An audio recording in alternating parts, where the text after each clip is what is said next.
Tell me who you are. Rebecca Tomasir.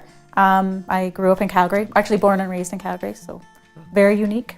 There's not very much of us out there, I guess, born and raised. You've seen a lot of changes then. Tons of change, yes. What part of the city did you grow up in? So I grew up I kind of been all over, so Northwest, kind of Bowness, and then to Forest Lawn. Even though I went from one area to the other area, and then about 15 years ago, I moved out to Chestermere area. Oh, wow. Yeah. So you've been there that long. I knew you were out there, but I didn't know. Yeah, a long time. As soon as I started dating my husband, actually, we decided that, it'd be a good place to kind of set up some roots. It's close enough to downtown that we could still go and have fun and do everything that we need in the city, but it was, a good place to set some roots up and maybe raise kids, because it was a little bit further away from the hustle and the bustle and just a different atmosphere. For sure, that small town feel, but close enough to the big city. Exactly, yeah. So how long have you now been in real estate? I'm going, so just over, I guess, in my 6th year, so about five and a half years. I got licensed in 2012. And before that, what kind of business were you in? Completely opposite. So I was in the dental field. So I was an assistant. I kind of started out with general practice, and then my last 4 or 5 years I got into actually denturist. So it's a specialty where we did implant surgeries, so fixed dentures. It was pretty neat. Dealt with a lot of treatment planning, patient needs, post-op follow-ups. So a lot of customer service based things with sales, selling the treatment, setting them up, going over concerns of clients and what their fears were and what their excitement was and financial obligations and everything like that too. So it worked really well to transition me into real estate. Yeah, you spoke to me about the fact that, these are cheap things that you were selling before, right? So you had to really, understand the why and the things behind it, similar to what we do. Yeah, you had to really quickly find out why somebody's why. Why would they invest that much money, into their mouse and into their health, and to figure out what that why was for them, to kind of make a plan that suited them. So everybody's needs are different, much like real estate. People's needs are different and motivations are different for doing things too. So then that sounds like a pretty interesting career. Why make the transition over to real estate? Oh, that was a good one. Well, I had my first son. He was 10 months old, and it was like I can go back to work, and it was the flexibility, right? Working set hours, Monday, Friday, 9 to 5.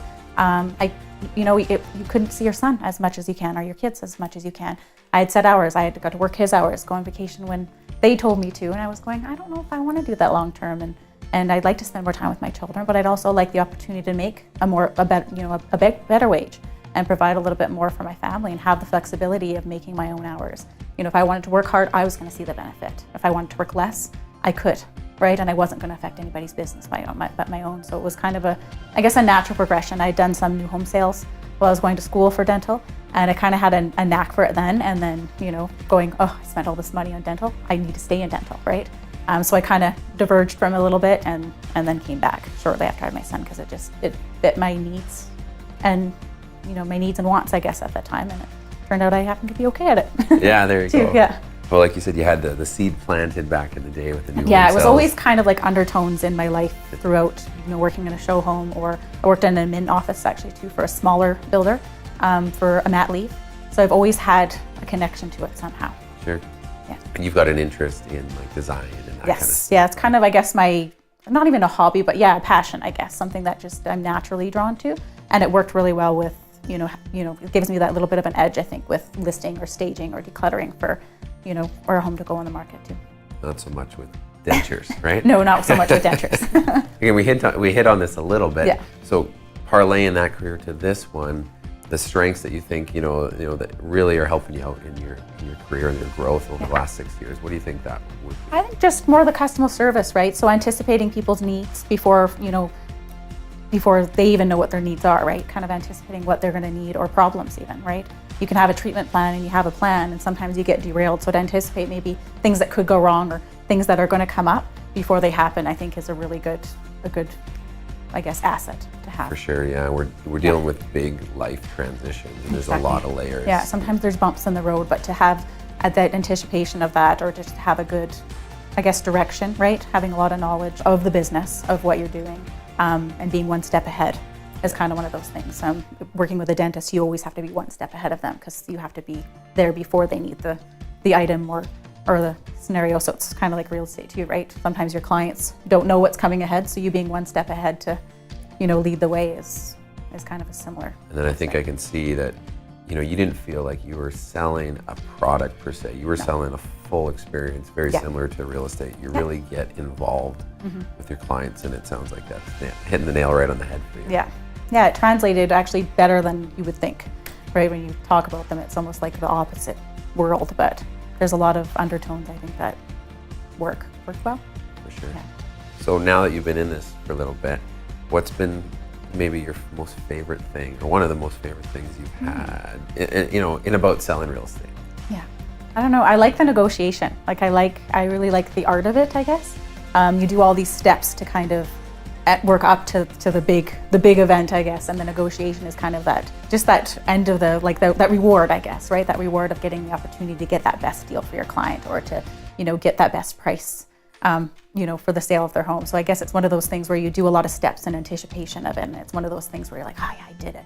Everything I did worked out, and it worked out for, the end result that we wanted. So I think that's my favorite part is the negotiation and I guess, I don't know, it's kind of exciting, right? It's exciting, and everyone is completely different depending on who you're working with and what their motivations are, right? And I think as you do that more, you can get more confident about your ability. Definitely. Which then again gives you an edge. And that's fun part about this competitive environment, right?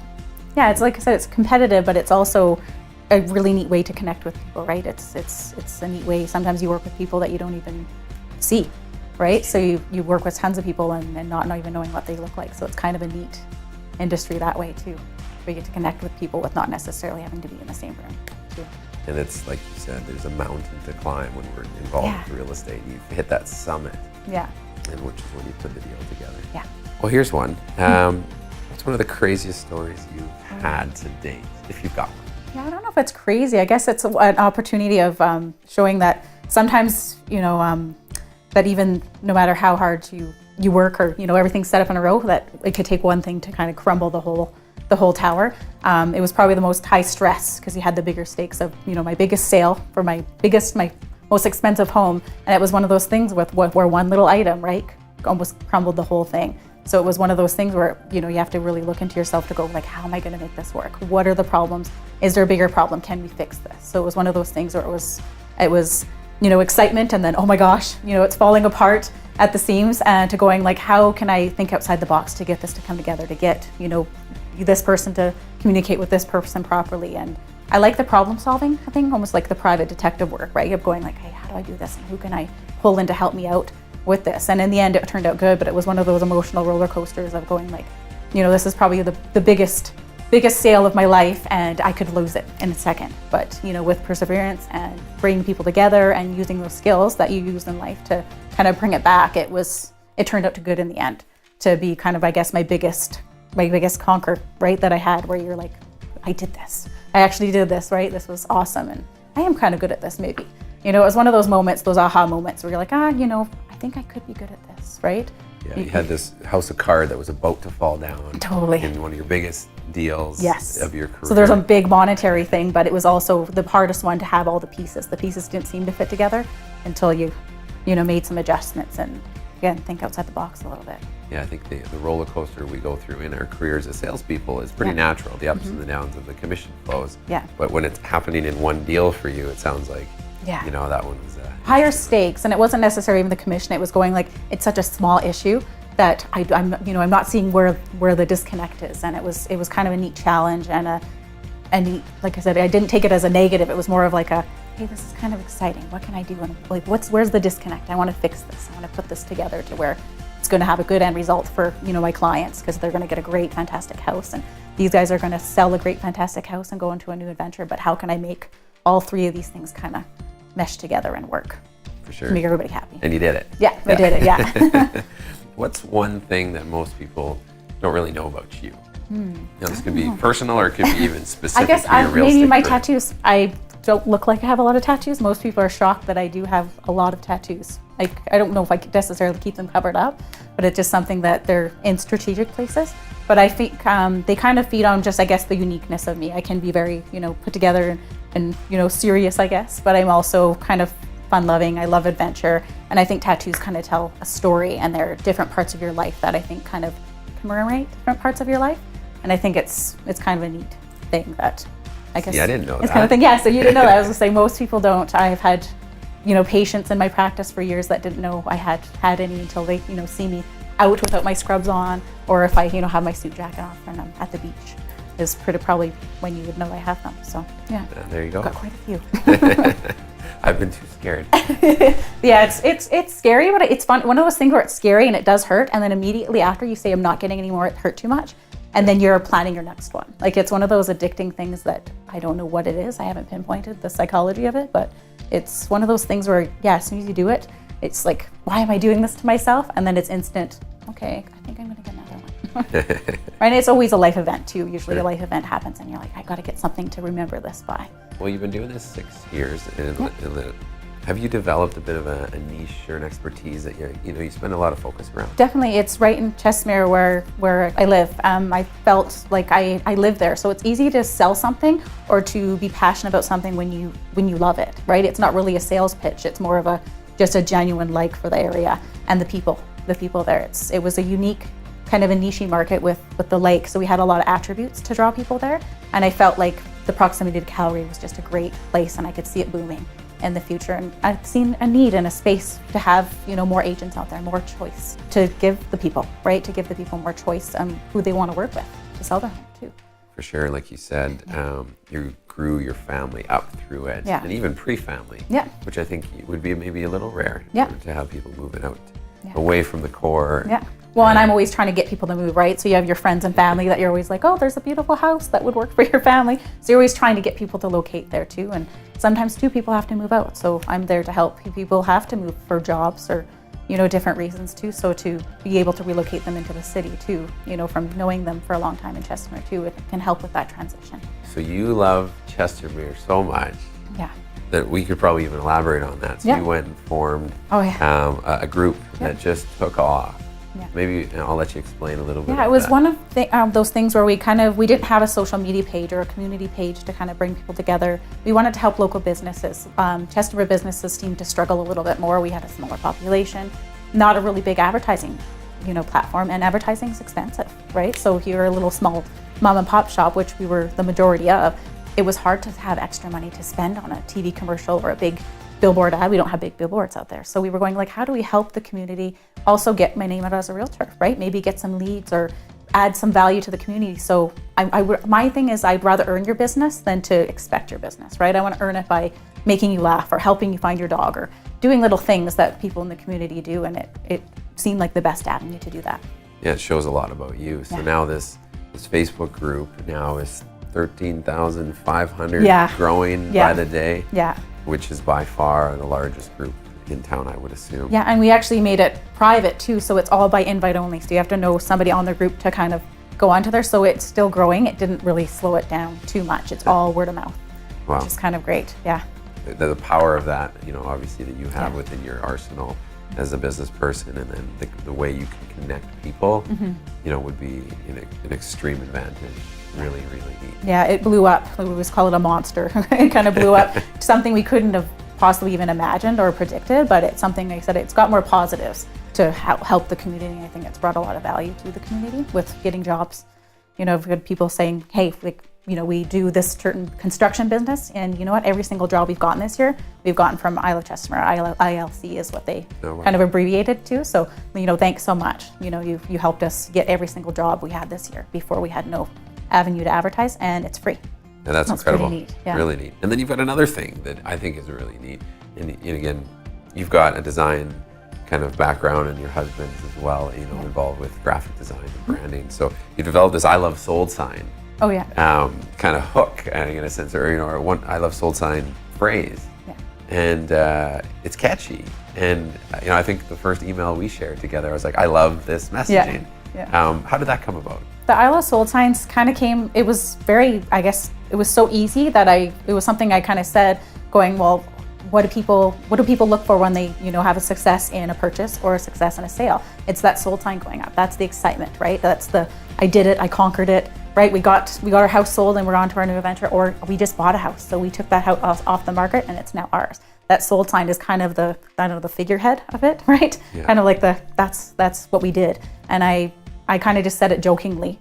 And we've said, okay, let's check to see if anybody's taking that, and nobody had it. Nobody had it registered as a domain, or with branding, I didn't see anything right off the bat. And I was like, well, we'll have it and we'll use it. It's simple, it's easy to remember.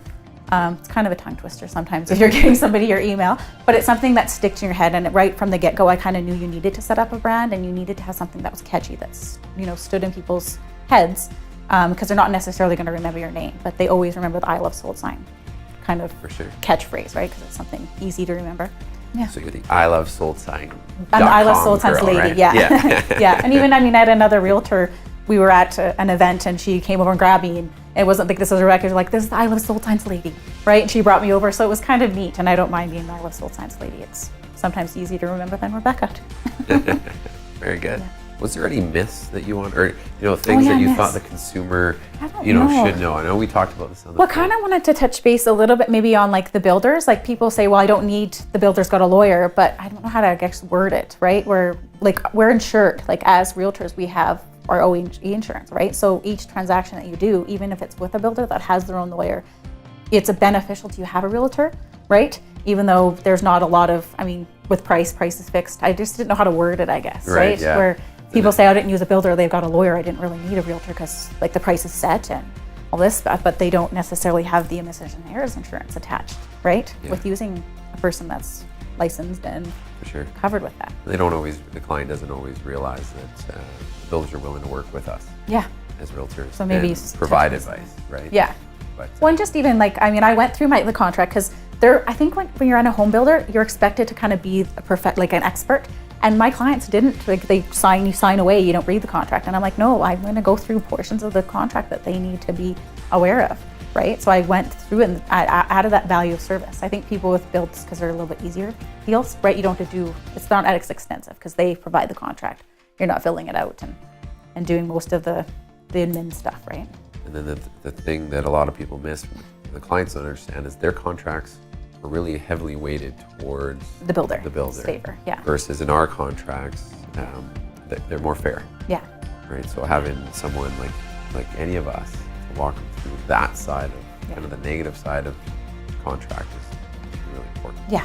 Yeah, or not even the negatives, but even like just the risks, right? There is slight risk or yeah, I guess it is kind of. The what could change. Yes. You need to know about it. What could change, or what happens if something happens, right? What happens if they're a little bit delayed in construction, or what happens if, you can't take possession, right? There's a little bit more what ifs, and it's a longer time too, right? In between building, right? Your possession's not going to be 30, 60, 90. Sometimes it's 9 months out, right? So, don't rack up your credit cards. Don't buy anything extravagant. So it's a little bit more of, if you have to kind of hold their hand a little bit more and check up on them over those 9 months to make sure their income to debt ratio doesn't change.